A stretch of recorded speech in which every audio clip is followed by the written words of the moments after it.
Hi, I'm Mark Eaton. I'm Secretary of the Rare Breeding Birds panel, and I'm going to be recording a few short videos this spring to try and encourage birdwatchers to get out there looking for rare breeding birds, collecting records on them and submitting them to help the panel with its work on monitoring the UK's rarest breeding birds. Of course, we're all living under the constraints of COVID lockdowns and regulations at the moment, and everyone should be following those, but that doesn't mean you can't get out and do some bird watching.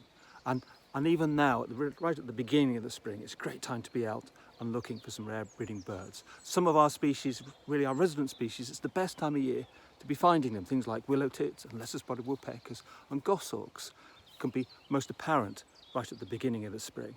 For example, today I'm out in woodlands near where I live looking for goshawks on a lovely, fine, calm spring morning through March and April. It's a great time to get out and look for displaying goshawks. They can be very difficult to find throughout most of the year, very secretive birds, but in March and April in good weather, particularly earlier in the morning, they can get up and display over the woodlands in which they're nesting. So get out into large woodland blocks if you can, near where you live.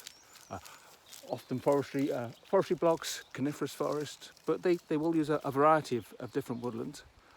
Get out to find a good vantage point where you can see over the surrounding woods, settle down and start scanning, looking for both male and female birds up displaying together, sometimes calling quite loudly, circling and doing this wonderful sky dancing, looping up and down with their undertail coverts fluffed out, a sure sign that there's a pair in residence.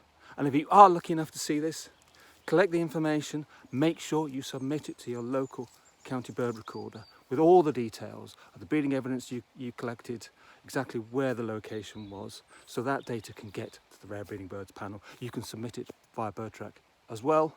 But of course, remember, goshawks are sensitive species, they can be disturbed and they are persecuted. So if you are lucky enough to find breeding goshawks, probably best keeping it to yourself other than making sure that record gets submitted.